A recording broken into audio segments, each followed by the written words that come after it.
कुछ साल उन्होंने रूल किया, फिर उनको भागना ही पड़ा। वो चाहे कोई भी हो, मतलब वो अलेक्जेंडर द ग्रेट भी आए थे, उनको भी भागना पड़ा था यहाँ से, और वो चाहे मुगल भी आए थे, उनको भी शिवाजी महाराज ने मात दी थी। तो हमारा जो कल्चर है वो भागने वाला कल्चर नहीं है। एक टाइम पे मैं खुद कहती थी कि अगर तालिबान यहाँ आई मैं भाग जाऊंगी बॉम्बे, लेकिन आज मैं कहती हूँ मैं नहीं जाऊंगी, मैं यहीं रहूंगी, क्योंकि हमारी जो इंस्पिरेशन है ना, वो मलाला यूसुफजाई या इस तरह अफगान औरतों की तरह डरपोक औरतें नहीं है हमारी। आप देखिए हमारी रानी पद्मावती ने क्या किया था, शी मेड श्योर कि वो जीते नहीं, इवन अगर उन्होंने उसूल वाली आर्मी को हरा दिया अलाउद्दीन की।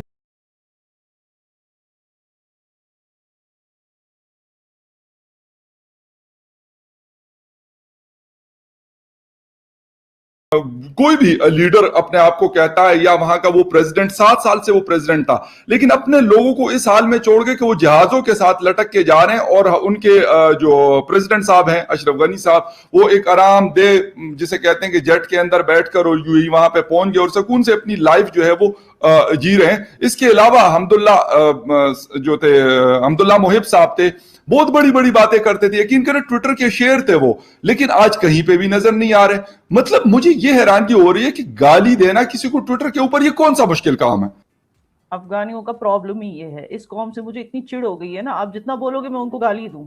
मुझे इनसे इतनी चिढ़ इसलिए हुई है बिकॉज एक एंटी वेस्टर्न आइडियोलॉजी को खुद सपोर्ट करते हैं, फिर उसके बाद वेस्टर्न अलायंस से खुद अलायंस करते हैं, फिर उसके बाद जब वेस्टर्न अलायंस बोलता है कि यार ये हमारा काम नहीं है, हमने 20 साल तुम्हें दिए, ठीक है हम निकल रहे हैं अभी, क्योंकि दोनों तरफ से उनको गाली पड़ रही थी ना वेस्टर्न अलायंस को, दोनों तरफ से कि हम तुम्हें हेल्प करें, उसमें भी तुम्हारे अपने लोग कह रहे हैं कि हम आके तुम्हें कैप्चर करके बैठे, हम तुम्हें ना हेल्प करें, उसमें भी तुम्हारे लोग कह रहे हैं कि मतलब दोनों तरफ से उनको गाली पड़ी। वो कह रहे हैं हमें इससे क्या लेना देना, हमने 20 साल तुम्हें दी, हम निकल रहे हैं, ठीक है वो निकल गए। जब अफगानियों में खुद इतनी हिम्मत नहीं है कि वो तालिबान को रोके, आइडियोलॉजिकली रोकें। ओके मैं आपको बताऊं, जो फरखुंदा क्या नाम है उनका, फरखुंदा जी फरखुंदा जिनको लिंच किया गया था 2015 में, अगर आप उसकी लिंचिंग वीडियो देखें, कोई सामने नहीं आया उसको हेल्प करने। इसका क्या मतलब है? वो इसका ये मतलब है कि अफगान खुद नहीं चाहते कि वो इस्लाम के केयर टेकर्स के मुद्दों में दखल अंदाजी करें। यान एक तो ये चीज आपने बतानी है मुझे कि कश्मीर के हवाले से लोगों के बहुत सारे हिंदुस्तान के भी कंसर्न थे, जब तालिबान नहीं भी आए थे तो उनका ये एक खदशा था, उनको एक डर था कि ऐसा ना हो कि यहाँ से फिर लोग अफगानिस्तान से उठकर और कश्मीर में जो कश्मीर मूवमेंट है उसको सपोर्ट करने के लिए ना पहुंच जाए। तो अभी तक खामोशी है। जयशंकर साहब कल मौजूद थे न्यूयॉर्क में, वहां मीडिया ने उनसे सवालात किए, लेकिन उन्होंने एक ही जवाब दिया कि हमारा पहला काम यह है कि हम वहां से जो हिंदुस्तान के लोग फंसे हुए हैं अफगानिस्तान के अंदर, उनके निकालने का काम करेंगे, बाकी चीजें हम बाद में देखेंगे। मुकम्मल खामोशी क्यों है? 5-6 दिन हो गए, कोई स्टेटमेंट नहीं है, कोई स्ट्रेटेजी नजर नहीं आ रही हिंदुस्तान की हुकूमत की इस हवाले से।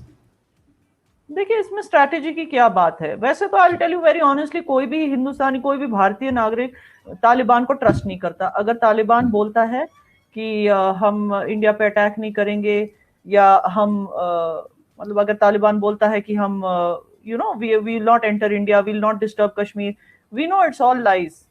उनकी कोई भी बात आज तक सच तो हुई नहीं है, ठीक है ना। उनके वो जो भी है, जो माउथ पीस हैं, जो वाइट वॉश करते हैं तालिबान को, सुहेल शाहीन, वो जो भी बोलता है उसका ऑपोजिट ही होता है। कभी वो बोलता है कि ये अपना ही वाज सेइंग कि दानिश सिद्दीकी फॉर एग्जांपल वो क्रॉस फायरिंग में मरा, मगर इन्वेस्टिगेशन से तो पता चला जानबूझ के उसको मारा गया after verifying his identity. Suhail Shaheen बोलता है कि Taliban stands for minorities right, सबसे बड़ा जोक। और फिर अगले दिन ही हम वीडियोस देखते हैं कि कैसे मुहर्रम के दिनों में शियाओं के जो फ्लैग्स हैं उनको नीचे करके वहां पे इस्लामिक एमिरेट्स के फ्लैग्स लगाए जा रहे थे, और गुरुद्वारा भी कैसे उन्होंने तोड़ा, वहां पे वैंडलाइज किया। तो मतलब हर चीज जो ये बोलते हैं उसका ऑपोजिट ही। और सबसे बड़ा झूठ तो ये बोलते हैं कि अपने आप को इस्लामिक एमिरेट बोलते हैं। कौन सा Islamic emirate stands on drugs money? Please tell me. उनका पूरा जो ड्रग्स की तिजारत से उनकी फंडिंग होती है, वरना उनको, आपने वो भी वीडियोस देखे होंगे जहाँ इतने सारे डॉलर्स उनके पास कहाँ से आते हैं? ये ड्रग्स की तिजारत से आते हैं। ठीक है, ये ब्लेम करना कि उनके सिंपथाइजर्स हैं, सिंपथाइजर्स डोनेशन देते हैं, उससे उनका कितना जाता होगा? अबाउट पूरे साल में नॉट इवन $80 मिलियन उसमें से आते हैं। कहाँ से? डोनेशन से। उन लोगों की डोनेशन से जो तालिबान के साथ सिंपथाइज करते हैं, कतार से, पाकिस्तान से, जहां से भी। लेकिन उनकी डोनेशन से कितना चले? इनकी मेन फंडिंग जो होती है ड्रग्स से होती है। और ये कौन सा इस्लामिक एमिरेट है जो ड्रग्स की फंडिंग पे चलता है भाई? अपने आप को, ये सबसे बड़ा झूठ तो ये है कि वो इस्लाम के केयर टेकर्स अपने आप को कहते हैं, सबसे बड़ा लेकिन झूठ है ये। यह ना एक चीज और भी है, इसके हवाले से एक रिपोर्ट आई थी, बिल्कुल ये सवाल बिल्कुल उठता है कि उनका ड्रग्स मनी से ये सारा कुछ अपना चलाते हैं। लेकिन जब तालिबान का टेक ओवर खत्म हुआ था 2001 में और नाटो और अमेरिकन आए थे, तो उस वक्त ये लेवल बहुत लो था जो ड्रग्स वहां पे उसकी प्रोडक्शन होती थी। और उसके साथ साथ ये ग्रेजुअली जैसे जैसे उनकी मतलब उनकी हुकूमत रही, अशरफ गनी साहब थे, हामिद करजई साहब थे, और अमेरिकन के जरिए साया हुआ करती थी हुकूमत, तो ये चीज बड़ी है उन हुकूमतों में। और एक चीज आपको मुझसे ज्यादा बेहतर पता होगा कि ड्रग्स की मार्केट है यूरोप एंड अमेरिका। मतलब यहां पे कितना ड्रग्स यूज होता होगा, पाकिस्तान में या बांग्लादेश में या श्रीलंका में? मैं नहीं कह रही कि ड्रग्स के बायर्स पाकिस्तान, बांग्लादेश और श्रीलंका, इंडिया है। मुझे पता है कि गोरे ही हैं जो ड्रग्स खरीदते हैं। I am openly telling you at the cost of sounding racist, I am sorry, खरीदते हैं। माय पॉइंट इज नॉट कि कौन खरीद रहा है, माय पॉइंट इज कि लोग बेच रहे हैं और अपने आप को इस्लामिक एमिरेट कहते हैं ड्रग्स बेच के। सबसे बड़ा झूठ तो यही है कि अपने आप को इस्लाम के करता धरता कहते हैं ये लोग, इस्लाम के प्रोटेक्टर्स, और ड्रग्स बेच के अपना $416 million annually comes from drugs. अच्छा, एक चीज और भी, यह ना एक चीज और आ रही है कि चाइना, पाकिस्तान, रशिया, टर्की बहुत ज्यादा हेल्प कर रहे हैं और इस वजह से भी इंडिया के कंसर्न्स हैं। और इंडिया के, मैं क्योंकि अभी एक थोड़ी देर पहले एक स्टोरी पढ़ रहा था, तो आप लोगों के ही मतलब एक एक्सपर्ट थे, उन्होंने कहा था कि हिंदुस्तान को इस तरीके से बैकफुट पे नहीं जाना चाहिए। किसी न किसी तरीके से, जिस तरह जून में बातचीत की थी तालिबान के साथ हिंदुस्तानी हुकूमत ने, तो एक दफा फिर उनके पास ये वाहिद रास्ता है कि वो बात करे और उनको बात करनी पड़ेगी। रिकॉग्निशन तो खैर अभी किसी ने भी नहीं। हमें क्यों बात करनी है? मुझे एक चीज बताइए, इंडिया पे क्यों प्रेशर डाला जा रहा है कि वो तालिबान से बात करे? हमें क्या लेना देना है उनसे? हमें क्या लेना दे? इनफैक्ट मैं आपको ये बताऊं कि अफगानिस्तान से लोग भाग रहे, डरपोक की तरह, ठीक है भाग रहे, मगर यहाँ क्यों प्लेन लेके आ रहे हैं? फ्लाइट पकड़ के इंडिया क्यों आ रहे? किसने इनको इजाजत दी? मैं अपनी गवर्नमेंट से पूछना चाहती हूँ आपके शो के जरिए, इनको क्यों, कौन इजाजत दे रहा है यहाँ आने? हमारी सीए के मुताबिक सिर्फ जो नॉन मुस्लिम्स प्रोसिक्यूट होते हैं अफगानिस्तान, पाकिस्तान, बांग्लादेश में, उनको इजाजत है आने की। सीए के हिसाब से इनको इजाजत ही नहीं है, जस्ट बिकॉज इनका जो भी हो रहा है प्रोसिक्यूशन या जो भी, ये इनके अपने आइडियोलॉजी के हिसाब से हो रहा है। इन्होंने सपोर्ट किया था तालिबान को आइडियोलॉजिकली स्टार्ट में, तभी तो, वरना तालिबान आता ही क्यों पावर में? पहले मुझे बताइए, क्योंकि ये सपोर्ट करते, खुद ही बुलाते हैं अमेरिकन को हेल्प करने के लिए, फिर खुद ही बोलते हैं हमें फ्रीडम चाहिए। I don't support such two faced community. और ये आएंगे इंडिया में, फिर 5 साल बाद इनको आधार कार्ड मिलेगा, फिर 10 साल बाद ये पार्लियामेंट में घुसेंगे, फिर कहेंगे इंडिया में शरिया लॉ लाना है। मेरा यही है कि इनको क्यों लाया जा रहा है? आप हमारे लोगों को वहां से इवैक्यूएट किए, अच्छी बात है, इनको क्यों ला रहे हैं वहां से यहाँ पे? ये तो मैं, और दूसरा, हमें क्यों बात करनी है तालिबान से? और तालिबान ने, मुझे पता है वो झूठे हैं, फिर भी अभी फिलहाल अभी के लिए तो उन्होंने कहा है कि हम इंडिया को डिस्टर्ब नहीं करेंगे किसी भी तरह से, तो हमें क्या बात करनी है उनसे? अच्छा, आपने कहा कि वो लोग अफगानिस्तान के क्यों आते हैं, लेकिन हिंदुस्तान की हुकूमत, मोदी जी ये कह चुके हैं कि हमारे हजारों साल की रिश्तेदारी है अफगानियों से। ये तो वो मतलब खुद कहते हैं। अगर Modi ji prime minister of India ये बात करते हैं, तो अगर आपके रिश्ते हैं हमारे, तो चले ठीक है, होंगे, बॉर्डर होगा, लेकिन हमारे 2 बॉर्डर्स खुले हुए हैं। इंटरनेशनल मीडिया, CNN उसको दिखा रहा है, अल जजीरा उसको दिखा रहा है, DW उसको दिखा रहा है। हमारा स्पिन बोल्दक चमन बॉर्डर जो बलूचिस्तान के यहाँ एंट्री है वहां पर, और हमारा पेशावर का बॉर्डर, वो दोनों ओपन है। और यकीन करें कि बेतहाशा लोग वहां से इंटर हो रहे हैं। और यहां तक दिए गए कि मतलब अगर किसी को वीजे नहीं थे किसी के पास, तो उनको बाकायदा वीजे दिए गए। तो ये तो हिंदुस्तान के तो ज्यादा मतलब ज्यादा दोस्ती थी पाकिस्तान को। तो इतनी गालियां उन्होंने दी पिछले 8-10 सालों में कि हर चीज का जिम्मेदार तो पाकिस्तान को ठहरा। तो पाकिस्तान तो अगर बंद कर दे तो मेरे ख्याल तुक बनती है, लेकिन हिंदुस्तान के ऊपर तो बड़ा ट्रस्ट। मैं तो पहली बार आज खुल के बोल रही हूँ, पाकिस्तान को ब्लेम करने का इस मामले में कोई मतलब ही नहीं है, क्योंकि पाकिस्तान में अगर कोई तालिबान सपोर्टर्स होंगे भी, उनके डोनेशन से कितना चला लेंगे तालिबान? लोगों के पास खाने को पैसे याना नहीं है, इतनी महंगाई है। और दूसरी बात यह है कि आपने मुझे खुद बोला शो के पहले कि वहां भी फियर है लोगों को कि कहीं तालिबान घुस आके हमारे राइट्स को सप्रेस ना करे, क्योंकि पाकिस्तान में भी औरतों के राइट्स हैं। Pakistan does stand up for rights all and they are fighting. मुझे ये चीज पता है कि जो फोर्स्ड कन्वर्जन हो रही है पाकिस्तान में, लॉज हैं उसके खिलाफ। And it's not only minorities, even जो अब वो जो टिकटॉक लड़की का जो हुआ, उसको स्टोन आयशा का लाहौर में, यस एग्जैक्टली, तो पाकिस्तान गवर्नमेंट उसके खिलाफ है। अब लोगों का जो नजरिया है उसकी बात अलग है, लेकिन गवर्नमेंट तो इसके खिलाफ है, इस तरह के सेपरेशन के खिलाफ है। ये बोलने के लिए तो यही बोलते हैं कि we don't stand for separation of women's rights. तो ऑब्वियसली पाकिस्तान में भी इनसिक्योरिटी होगी कि तालिबान यहाँ घुस आएगा। तो पाकिस्तान को ब्लेम करने से कोई मकसद नहीं पूरा होता इस चीज में, ये मैं खुद सामने से बोलती हूँ।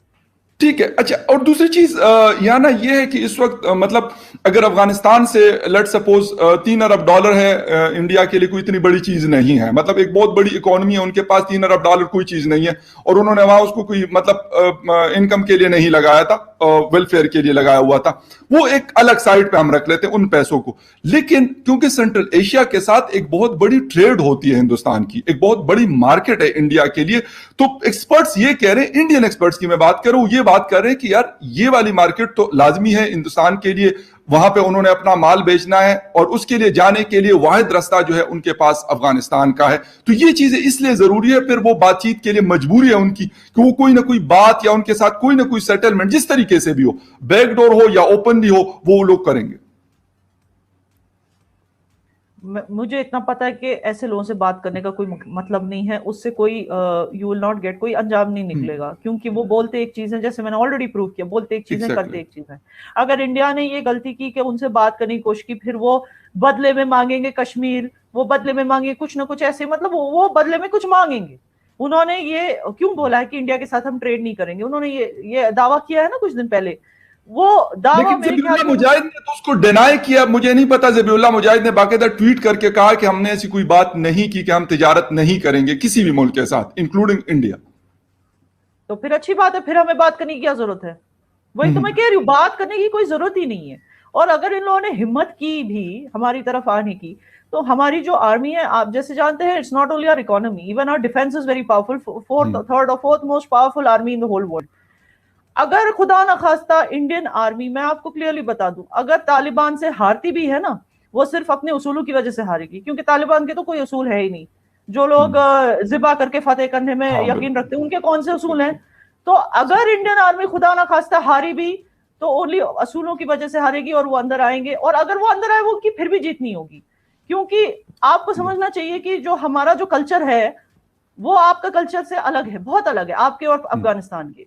ठीक है, हमारे लिए रोल, इवन यहाँ की औरतें भी इतनी वीरांगनाएं हैं, मैं आपको बता दूं, यहाँ पे जो भी पहले भी इन्वेडर्स आए हैं, किसी को यहाँ पे जीत नहीं मिली इन सही मायने में। कुछ साल उन्होंने रूल किया, फिर उनको भागना ही पड़ा, वो चाहे कोई भी हो, मतलब वो अलेक्जेंडर द ग्रेट भी आए थे, उनको भी भागना पड़ा था यहाँ से, और वो चाहे मुगल भी आए थे, उनको भी शिवाजी महाराज ने मात दी थी। तो हमारा जो कल्चर है वो भागने वाला कल्चर नहीं है। एक टाइम पे मैं खुद कहती थी कि अगर तालिबान यहाँ आई, मैं भाग जाऊंगी बॉम्बे, लेकिन आज मैं कहती हूँ मैं नहीं जाऊंगी, मैं यहीं रहूंगी, क्योंकि हमारी जो इंस्पिरेशन है ना, वो मलाला यूसुफजाई या इस तरह अफगान औरतों की तरह डरपोक औरतें नहीं है हमारी। आप देखिए हमारी रानी पद्मावती ने क्या किया था, शी मेड श्योर कि वो जीते नहीं, इवन अगर उन्होंने उसूल वाली आर्मी को हरा दिया अलाउद्दीन खिलजी, लेकिन शी मेड श्योर वो फिर भी नहीं जीते। तो हमारी जो इंस्पिरेशन है वो रानी पद्मावती है, मलाला यूसुफजाई नहीं है। हम भागेंगे नहीं और ना उनको जीतने देंगे। एक 1999 का वाकया, जिस वक्त हिंदुस्तान के एयर इंडिया का जहाज जो है वो हाईजेक किया गया था, और उसके बदले में मसूद अजहर और अहमद जरगर और लोगों के हवाले से बात की गई कि इनको छोड़ा जाए हिंदुस्तान की तरफ से। तो इस तरह की कोई चीज आपको अब भी नजर आती है कि अभी, क्योंकि 2021 है, 1999 22 साल पुरानी बात है, उस वक्त दुनिया और तरह से थी, लेकिन अब 22 साल बाद मेरे ख्याल में बहुत सारी चीजें बदल चुकी हैं, वो हिंदुस्तान में हो, पाकिस्तान में हो। हमारी गवर्नमेंट ने ऑलरेडी ऐलान कर दिया कि अभी कोई भी हाईजैक हो, कुछ भी हो, उनके साथ हम कोई वो नहीं करेंगे, क्या कहते हैं, मतलब there will be no compromise. तो और हर इंडियन को ये पता है, अगर हमारी प्लेन हाईजैक होती, मरने के लिए तैयार है। हम लोग डरने वाली कौम नहीं है, हम पीस लविंग कौम है, मगर डरने वाली कौम नहीं है। बिल्कुल सही है, बिल्कुल। अच्छा, यहाँ ना एक चीज और है कि मतलब कश्मीर, एज ए कश्मीरी मैं आपसे पूछ रहा हूं कि अगर ऐसा कुछ होता है, अगर पाकिस्तान ऐसा कोई करता है, कोई अफगान तालिबान की तरफ से उनकी हुकूमत अगर स्टेबल होती है और उसके बाद इस किस्म की कोई चीज करते हैं, तो क्या कश्मीरी अवाम, आपने तो खैर क्लियर कट कह दिया, लेकिन बहुत सारे लोग ऐसे होते हैं, मैंने आपको बता दिया कि मैं सपोर्ट नहीं करता, लेकिन मेरे पाकिस्तान में बहुत सारे लोग सपोर्ट करते हैं। एक फखर यूसुफजई सपोर्ट नहीं करता होगा, हो सकते हैं हजारों, लाखों या करोड़ों लोग हो सकते हैं सपोर्ट करते होंगे। इसी तरीके से कश्मीर की भी बात हम करते हैं, कश्मीर के लोग भी करते हैं, तो फिर उसका क्या होगा, उस सिचुएशन की बात हम करते हैं। देखिए, मैं कश्मीर की अब सिर्फ लेडीज को बोलना चाहूंगी कि अगर ऐसा कुछ होता है, लड़के तो खुश हो जाएंगे हमारे यहाँ हाथ में बंदूकें होंगी, अगर तालिबान यहाँ आता हाथ में बंदूकें होंगी, ड्रग्स मिलेगा, पैसे मिलेंगे, डॉलर्स मिलेंगे, और जो औरत हमें पसंद आ गई उसको हम उठा ले जा सकते हैं, वो तो खुश हो जाएंगे। यहाँ के लड़कों को कोई टेंशन नहीं है तालिबान क्या नहीं, मैं बता दूं, यहाँ के लड़के देखा जाएगा जो भी टेंशन लेना है यहाँ की औरतों को, यहाँ की लड़कियों को, because we are the most liberated Muslims on the planet, I tell you, Kashmiri Muslims, ठीक है। यहाँ पे लड़कियां मतलब लिटरली मर्द, घर का मर्द बनती हैं, बेटा बन के यहाँ पे घर चलाती हैं, घर भी संभालती हैं, बाहर काम नौकरियां भी करती हैं, इनको पढ़ाया लिखाया जाता है, माँ बाप बहुत शौक से पढ़ाते लिखाते हैं अपनी कश्मीरी बेटियों को।